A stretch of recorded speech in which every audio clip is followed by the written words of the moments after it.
Hello दोस्तों, कैसे हैं आप सभी। आशा करती हूँ अच्छे होंगे और मन लगाकर पढ़ाई कर रहे होंगे। आज हम बात करेंगे कुछ अन्य महत्वपूर्ण कथन व कथनकार के विषय में। तो क्लास की शुरुआत करने से पहले अगर आप मेरे चैनल पे फर्स्ट टाइम आए हैं तो प्लीज़ मेरी वीडियो को पूरा देखिएगा और अगर वीडियो अच्छी लगे तो उसे लाइक भी कीजिएगा, सब्सक्राइब भी कीजिएगा और अपने दोस्तों में शेयर ज़रूर कीजिएगा। तो चलिए क्लास की शुरुआत करते हैं पहले कथन के साथ। पहला कथन है हमारे सामने, टेक्निक में एजरा पाउंड मेरा सबसे बड़ा आदर्श है। ये जो कथन है ये शमशेर बहादुर सिंह का है। शमशेर बहादुर सिंह कहते हैं कि टेक्निक में एजरा पाउंड जो है वो मेरा सबसे बड़ा आदर्श है। अगला कथन है आपके सामने, साहित्य जीवन का इतिवृत्त नहीं है, जीवन और सौंदर्य की व्याख्या का नाम साहित्य है। ये बात कौन कह रहा है? तो ये कह रहे हैं चतुरसेन शास्त्री। देखिए, जो चतुर लोग होते हैं ऐसे आप इनको कनेक्ट कीजिए कि कोई व्यक्ति है जो बहुत ही चतुर है। उसने क्या कहा? उसने बड़ी ही चतुराई से बोला कि साहित्य जो है वो जीवन का इतिवृत्त नहीं है, जीवन और सौंदर्य की व्याख्या का नाम साहित्य है। इस तरीके से आप इनको पढ़ेंगे तो याद हो जाएगा कि साहित्य के विषय में बड़ी ही चतुराई से बोला गया है कि साहित्य जीवन का इतिवृत्त नहीं है, जीवन और सौंदर्य की व्याख्या का नाम साहित्य है। ये किसका है? चतुरसेन शास्त्री का है। अगला कथन हम देखेंगे, साहित्यकार साहित्य का निर्माता नहीं उद्गाता है, वह केवल बांसुरी में फूंक भरता है। ये कथन किसका है? तो ये भी चतुरसेन शास्त्री का है। आप इन्हें इस तरीके से कनेक्ट कर सकते हैं कि देखिए, इसमें लिखा है कि वह केवल बांसुरी में फूंक मार भरता है। तो आप बताइए, अगर आपको बांसुरी दे दी जाए तो आप उसमें फूंक भरेंगे तो क्या मतलब आपके फूंक भरने से वो धुन निकलेगी जो कानों को प्रिय लगेगी? अगर आपको बांसुरी बजाना नहीं आता है तो कभी आपके द्वारा जो है बांसुरी में फूंक भरने से जो बांसुरी की धुन निकलेगी वो कानों को प्रिय लगेगी? बिल्कुल नहीं लगेगी, क्योंकि आपको बांसुरी बजाना ही नहीं आता है। तो जो लोग बहुत चतुर होंगे इन चीज़ों में, जो कह सकते हैं जिन्हें बांसुरी बहुत अच्छे से बजाना आता होगा, उन्हें वही जो है बांसुरी में बड़ी ही चतुराई से फूंक भी मारते होंगे। तभी तो बांसुरी में फूंक मारने से उसमें जो है उसकी जो धुन निकलती है वो हमारे कानों को प्रिय लगती है। लेकिन अगर हम जैसे लोगों को कह दिया जाए बांसुरी बजाने को हम लोगों को नहीं आता है, तो हम लोग अगर फूंक मारेंगे तो हम लोगों के कानों को कर्कश लगेगी, दूसरों के कानों को अच्छी नहीं लगेगी ना। तो बस इस तरीके से इनको याद रख लीजिएगा कि बांसुरी में फूंक मारना कोई आसान काम नहीं है, वो जो उसमें चतुर होगा वही कर सकता है। तो इजीली याद हो जाएगा कि ये कथन जो है किसका है? चतुरसेन शास्त्री का है। आगे देखते हैं, अगला कथन है आपके सामने, रस्म रिवाज भाखा का दुनिया से उठ गया। ये किसका कथन है? ये है मुंशी सदासुख लाल का।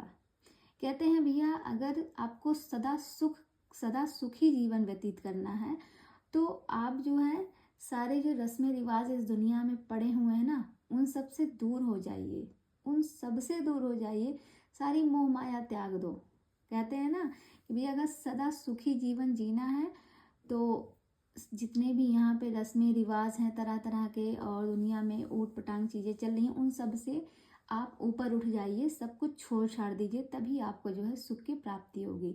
लोग कहते हैं ना कि चलिए मैं संन्यास ले रहा हूँ, मुझे नहीं चाहिए, मैं मोह माया में नहीं पड़ना चाहता हूँ, मैं हिमालय पे जाके संन्यास ले रहा हूँ। क्यों?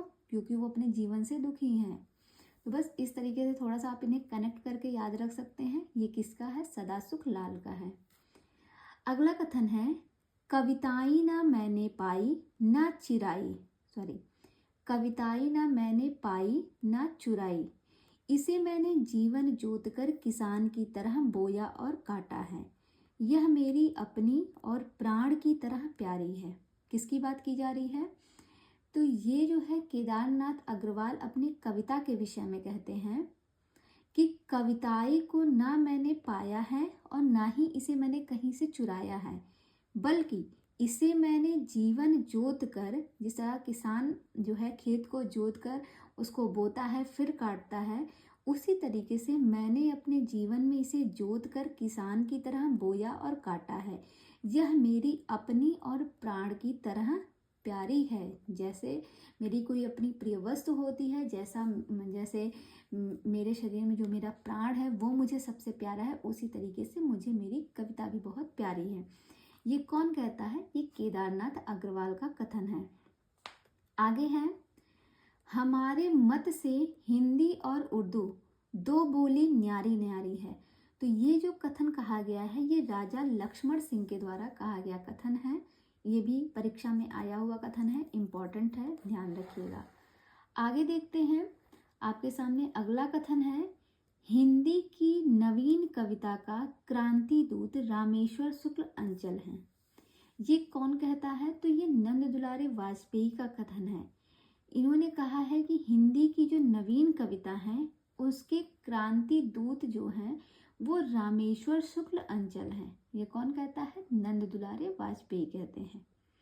आगे चलते हैं, अगला क्वेश्चन है आपके सामने, यदि सूर सूर तुलसी शशि उडगन केशवदास तो बिहारी पीयूष वर्षीय मेघ है। ये कथन किसका है? ये राधाचरण गोस्वामी का कथन है। ये भी महत्वपूर्ण कथन है, इसको भी आप ध्यान रखिएगा।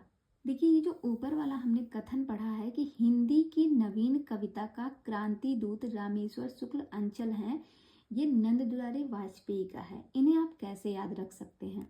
देखिए, जब हमारे घर में कोई नवीन लिखा है ना, जब कोई नई नवेली दुल्हन आती है तो क्या होता है, जो हम उस घर की जो नंद होती हैं वो उनके ऊपर क्रांति की दूत की तरह हमेशा सवार रहती हैं और क्या कहती रहती हैं कि भाभी आंचल से अपने सर को ढकिए, भाभी आंचल से अपने सर को ढकिए, किसी के सामने दिखना नहीं चाहिए चेहरा।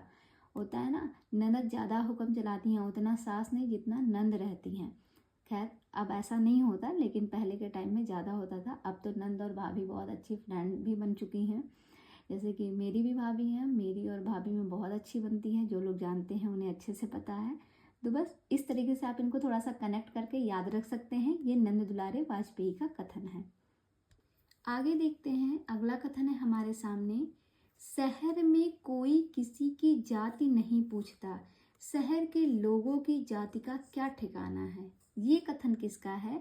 तो ये फणीश्वर नाथ रेणु का कथन है और उनकी जो रचना है मैला आंचल, उससे ली गई है। मैला आंचल से ये रचना, ये जो लाइन है वो मैला आंचल नामक जो उपन्यास है फणीश्वर नाथ रेणु का, उससे लिया गया है।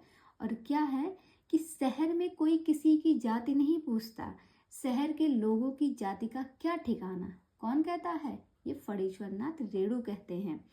अगला कथन है, कड़हपा पांडित्य और कवित्व में बेजोड़ थे। ये कथन कई बार पूछा गया है, इसे मोस्ट इम्पॉर्टेंट रखिएगा। ये कौन कहता है? राहुल सांकृत्यायन कहते हैं। कहते हैं कड़हपा पांडित्य और कवित्व में बेजोड़ थे। तो यहाँ पे कह सकते हैं पंडिताई, जो लोग पंडित होते हैं उनको संस्कृत की जानकारी बहुत होती है, ऐसे भी आप इनको समझ सकते हैं। और कड़हपा की बात हो रही है तो आप इनको बस यहाँ से ऐसे थोड़ा सा जोड़ लीजिएगा। कड़हपा जो है पांडित्य और कवित्व में बेजोड़ थे, यानी कि उन्हें संस्कृत आती थी। अगर पांडित्य और कवित्व में बेजोड़ है तो संस्कृत उन्हें बहुत अच्छे से आती है। तो ये कथन किसने कहा है? राहुल सांकृत्यायन ने कहा है। बस इस तरीके से इन्हें याद रख सकते हैं। अगला कथन है आपके सामने, इतिहास के गड़े मुर्दे उखाड़ने का काम इस युग के साहित्य में वांछनीय नहीं है। ये कौन कहता है? ये लक्ष्मी नारायण मिश्र कहते हैं कि इतिहास के गड़े मुर्दे उखाड़ने का काम इस युग के साहित्य में वांछनीय नहीं है। यह कथन है लक्ष्मी नारायण मिश्र का।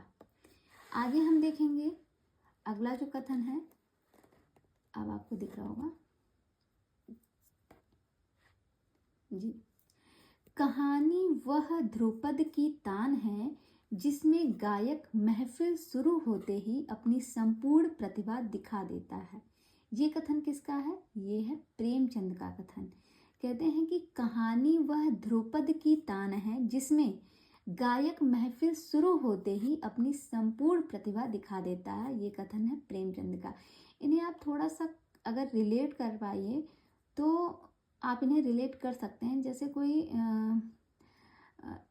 कोई मतलब आप एक तरीके से जोड़ सकते हैं, दो प्रेमी जोड़ा है जो प्रेम में पड़ चुके हैं, तो जब ऐसा कोई सीन होता है तो क्या होता है, शुरुआती दौर में ही जैसे ही मतलब थोड़ा सा जाने नहीं एक दूसरे को, क्या करते हैं, अपनी संपूर्ण प्रतिभा उनमें दिखा देते हैं। एक तरह से आप कह सकते हैं कि बस लगता है कि अब यही है मेरे सब कुछ, इनसे अच्छा दुनिया में कोई नहीं है। जब इंसान प्रेम में पड़ता है तो उसे लगता है कि अब यही है सब कुछ, लेकिन जब बहुत कुछ टाइम बीतता है तब लगता है कि अरे इनके अंदर तो ये कमी थी, उनके अंदर वो कमी थी। तो बस थोड़ा सा आप इनको इससे रिलेट करके याद रख सकते हैं। ये प्रेमचंद का कथन है। कहते हैं कि जी कहानी वह ध्रुपद की तान है जिसमें गायक महफिल शुरू होते ही अपनी संपूर्ण प्रतिभा दिखा देता है। ये मतलब महफिल की शुरुआत हुई, अभी तो पूरा देखा भी नहीं गया कि उन्होंने अपनी पूरी प्रतिभा को दिखा दिया। ऐसे प्रेम में भी होता है कि इंसान अभी जाना नहीं है, लेकिन उसको लगता है कि मतलब सब कुछ न्यौछावर कर देगा कि यही तो मेरे लिए सब कुछ है, इनके आगे माँ बाप भी नहीं दिखाई देते। बस इस तरीके से आप इन्हें कनेक्ट करके याद रख सकते हैं कि ये प्रेमचंद का कथन है। आगे देखेंगे, निबंध उस लेख को कहना चाहिए जिसमें किसी गहन विषय पर विस्तृत और पांडित्यपूर्ण विचार किया गया हो। ये कथन किसका है, तो ये है श्याम सुंदर दास का। कहते हैं कि निबंध उस लेख को, देखते हैं कि हम देख रहे थे कि लाइट चली गई थी, फिर से पढ़ते हैं इस कथन को कि निबंध उस लेख को कहना चाहिए जिसमें किसी गहन विषय पर विस्तृत और पांडित्यपूर्ण विचार किया गया है। ये कथन किसका है, तो ये है श्याम सुंदर दास का कथन। ये भी परीक्षा में पूछा गया है, महत्वपूर्ण है।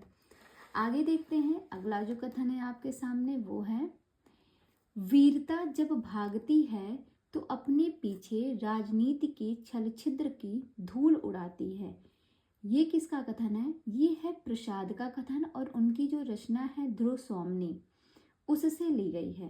कहते हैं कि वीरता जब भागती है तो अपने पीछे राजनीति के छल छिद्र की धूल उड़ाती है। ये जयशंकर प्रसाद का कथन है, उनकी रचना ध्रुव स्वामिनी से ली गई है। ये याद रखिएगा, महत्वपूर्ण है। आगे देखते हैं, अगला कथन है, हमारे समाज में मानवीय गुणों की पहचान बढ़ने वाली है, कुल और जाति का अहंकार विदा हो रहा है। ये कथन जो है रामधारी सिंह दिनकर का है और उनकी जो रचना है रश्मिरथी, उसकी भूमिका में ये लाइन लिखी गई है। क्या लिखा गया है कि हमारे समाज में मानवीय गुणों की पहचान बढ़ने वाली है, कुल और जाति का अहंकार विदा हो रहा है। क्यों, क्योंकि अब जो है रश्मि, आप कह सकते हैं कि अब जो है रश्मि के दिन आ रहे हैं। किसके दिन आ रहे हैं, रश्मि के दिन आ रहे हैं। रश्मि से आपको याद रहेगा रश्मिरथी की भूमिका में लिखा गया है और दिन आ रहे हैं यानी कि दिनकर की रचना है। तो इससे आपको दोनों बातें याद रहेंगी कि हमारे समाज में मानवीय गुणों की पहचान बढ़ने वाली है, कुल और जाति का अहंकार विदा हो रहा है। क्यों, क्योंकि रश्मि के दिन आ रहे हैं। रश्मि से रश्मिरथी की भूमिका में लिखा गया है और दिनकर की रचना है, दिनकर का कथन है। अगला कथन है, अच्छी हिंदी बस एक व्यक्ति बाल मुकुंद गुप्त ही लिखता है। ये कौन कह रहा है, ये महावीर प्रसाद द्विवेदी कहते हैं। महावीर प्रसाद द्विवेदी का कथन है कि अच्छी हिंदी बस एक व्यक्ति बाल मुकुंद गुप्त ही लिखता है। ये महावीर प्रसाद द्विवेदी का कथन है, ये भी महत्वपूर्ण कथन है। आगे हम देखेंगे, अगला कथन है हमारे सामने, इधर वह कविता मेरा पिंड नहीं छोड़ रही थी, अगर वह कविता भावावेगपूर्ण होती तो एक बार उसकी आवेशात्मक अभिव्यक्ति हो जाने पर मेरी छुट्टी हो जाती। ये कथन किसका है, तो ये मुक्ति बोध का कथन है। कहते हैं कि इधर वह कविता मेरा पिंड नहीं छोड़ रही।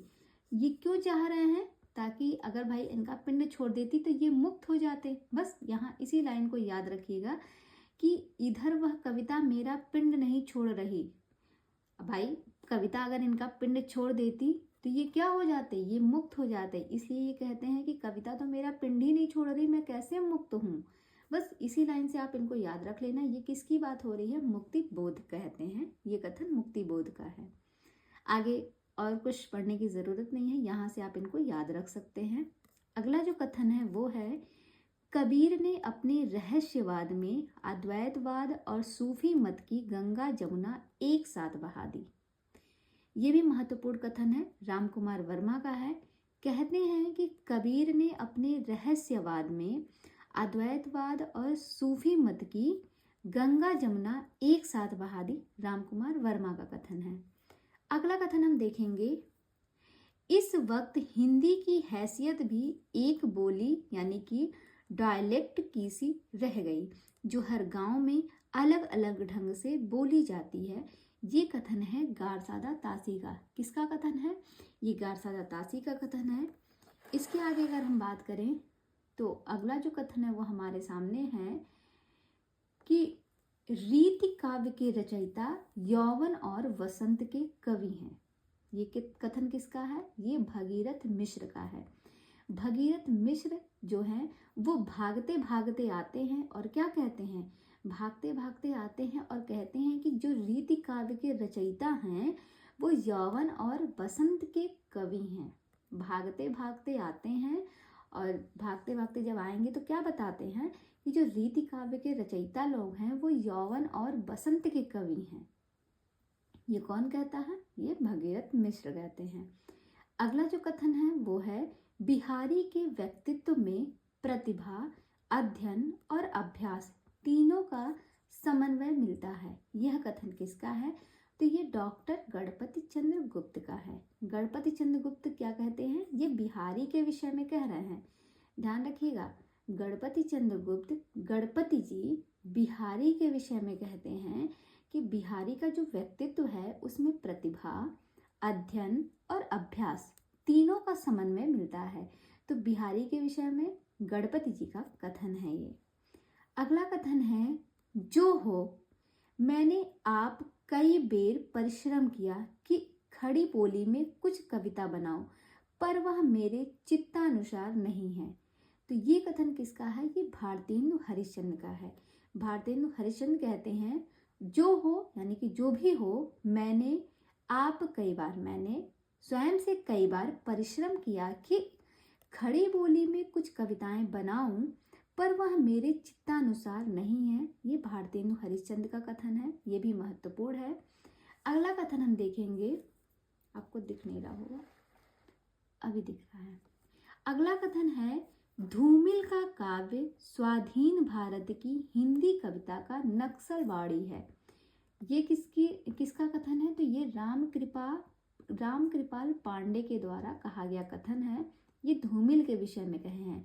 वैसे तो हमने धूमिल के कई कथन देखे हैं, लेकिन ये भी प्रश्न महत्वपूर्ण हो सकता है परीक्षा की दृष्टि से कि धूमिल के विषय में ये बात किसने कही कि धूमिल का काव्य स्वाधीन भारत की हिंदी कविता का नक्सलवाड़ी है।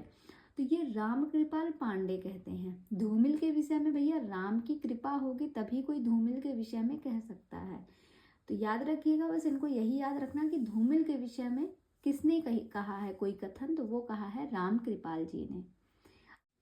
अगला हम कथन देखेंगे कि महादेवी के साहित्य में कहीं निष्क्रिय दया नहीं है, वरन रचनात्मक करुणा का ही भाव विद्यमान है। यह कथन किसका है?